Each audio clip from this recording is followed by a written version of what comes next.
This is a summary of the notes we did in class. Remember, energy is the ability to do work. There are two main types of energy we are going to discuss in class. Kinetic energy, which is the energy of motion, so the object has to move. Potential energy, the two main type is gravitational. So if there's height, we're going to have gravitational energy, and then springs.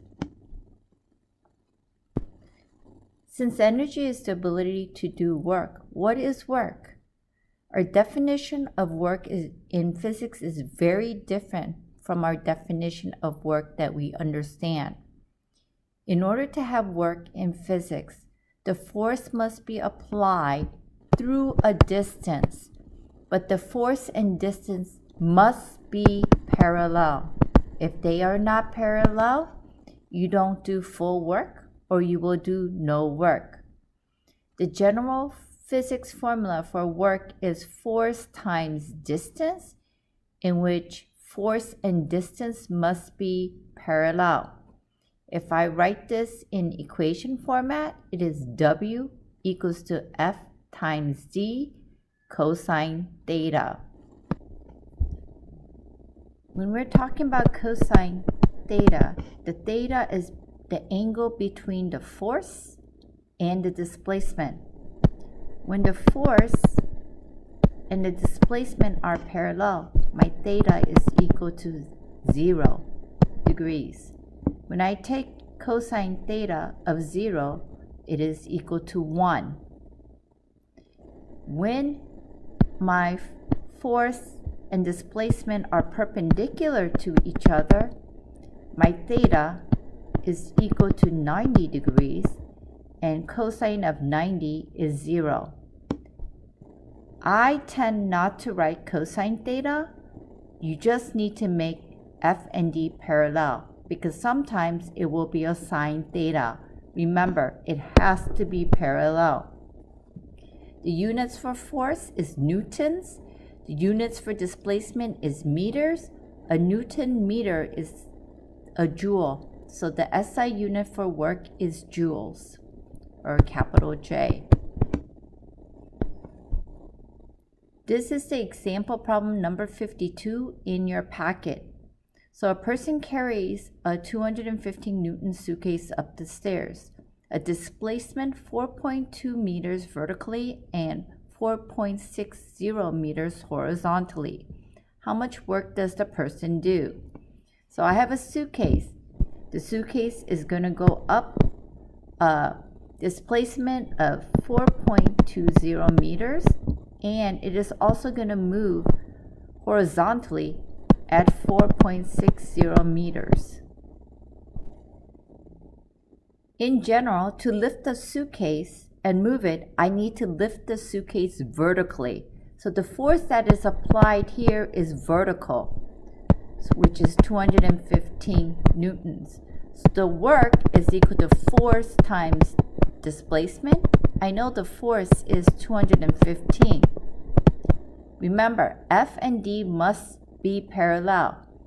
So the displacement that is parallel to the force is 420. So 4.60 does no work, because it is perpendicular to the force. So if you multiply 215 times 4.20, you get approximately 903 joules.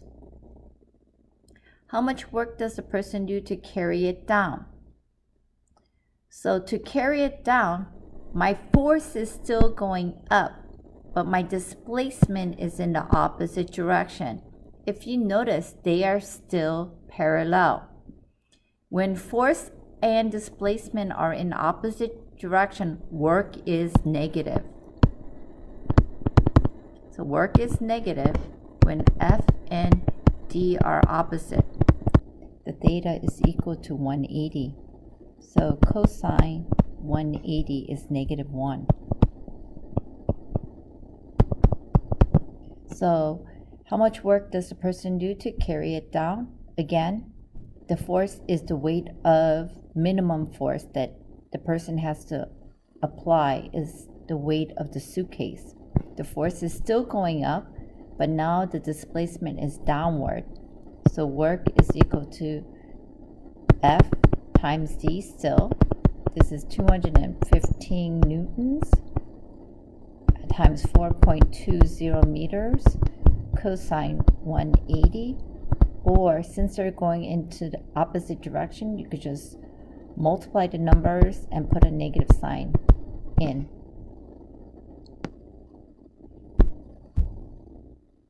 This is example problem 53 in your packet.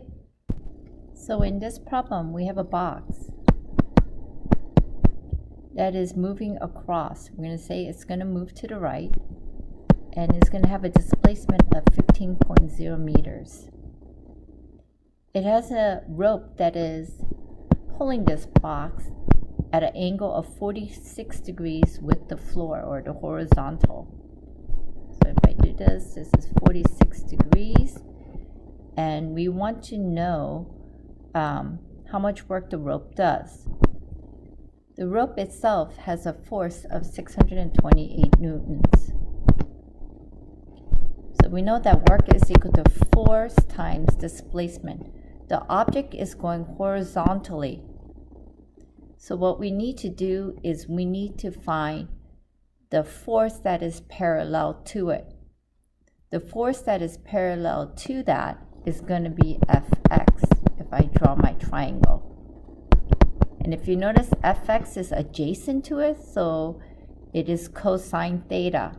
So you could, in this problem, you could just directly write Fd cosine theta, and my force will be 628 newtons times my displacement, which is 15 meters, cosine 46 degrees. Or the other way you could do it is, we know this is going to be Fx because the Fx is parallel to the 15. And we know Fx, since it is adjacent to, we're going to use cosine. So that's going to be F cosine theta times D. You'll still get the same answer.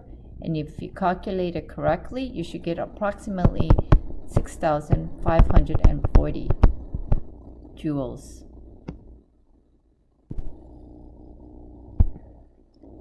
This next problem is also from your worksheet. So, worker pushes a crate weighing 93 newtons up an inclined plane, pushing it horizontally parallel to the ground. Since it's being pushed parallel to the ground, my force has to be parallel to the ground. If he exerts 85 newtons, that's the applied force, how much work does he do? So work is equal to force applied times displacement. We know that the force is 85 newtons. The displacement that is parallel to 85 is 4 meters. Because the worker is pushing it horizontally, the displacement parallel to that is 4. So if you use 5, it is incorrect. If you do the math, you should get approximately 340 joules.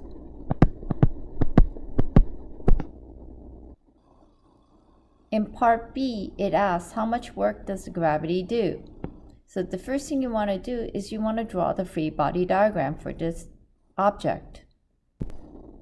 If I draw the free body diagram for the weight is going to be perpendicular to the earth. So it's going to go directly downward, and that is my force due to gravity, or the weight. So in order to find work, again, it's going to be force. Here, the force is going to be due to gravity times the displacement. We know the object weighs 93 newtons because it was given in the problem. The displacement that is parallel to FG is 3. So I multiply by 3, and since it is in the opposite direction, why? Force is going down, but the object is being pushed up, so the displacement is in the opposite direction. So this comes out to negative 279 joules, or you could put in cosine 180. For part C, we need to find the work done by friction. In order to do that, we need to find how much frictional force is on this ramp. So this is the same picture, I just drew it bigger. So I'm going to draw my free body diagram.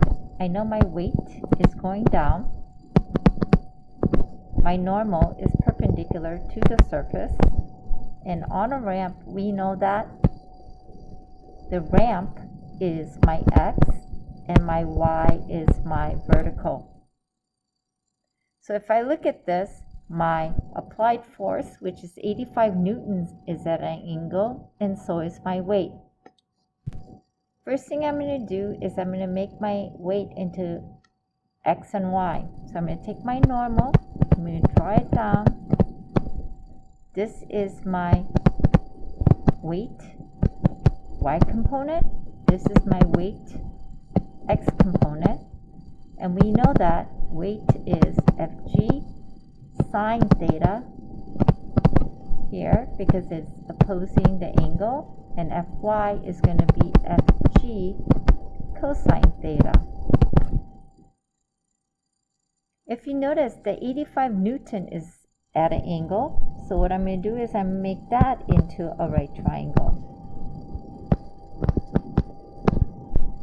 So it has to go parallel to the ramp, and this is my vertical.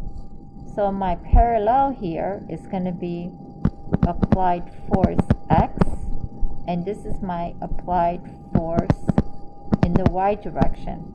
This is my theta. For you in this class, all the angles will be the same as the inclined plane unless it's given to you. Since FAX is next to it, the theta, that's going to be FA cosine theta. FAY is opposite the theta, so that's FA sine theta. So now I'm going to write a sum of Fy and a sum of Fx. In the Fy direction, normal is going up. My FAY is going down because if you look at my vector, it is going down into the ramp. So this is n minus Fay minus Fgy. This is equal to ma because it is not accelerating in the vertical direction. I know I have to solve for n. Why? Because that is part of the equation for friction. So if I rearrange it, Fay plus Fgy will give you the normal force, accelerating. Since I have the coefficient of friction, I know F is equal to mu n. And what is n equal to? N is equal to Fay plus Fgy.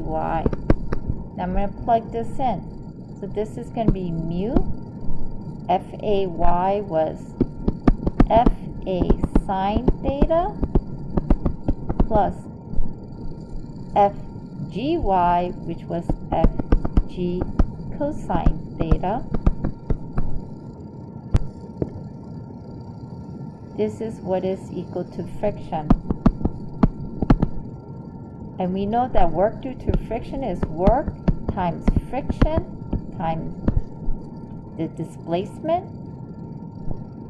Since this is friction is mu Fa sine theta plus Fg cosine theta times the displacement.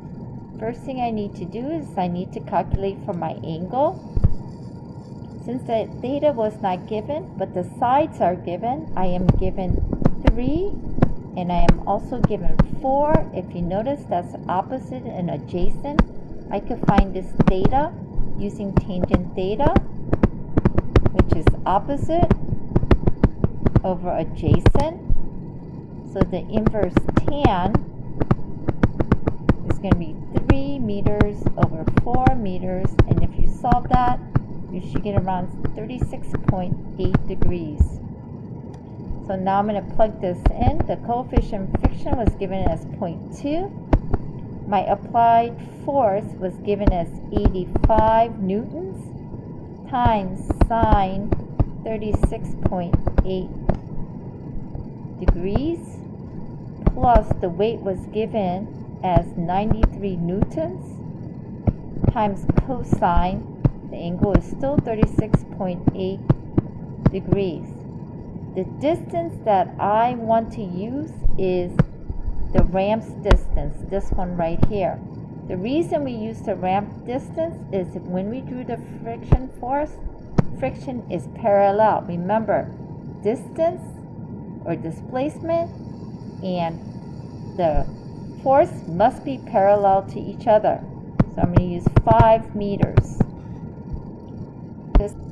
So if you punch this into the calculator, 85 times sine 36.8 is approximately 51.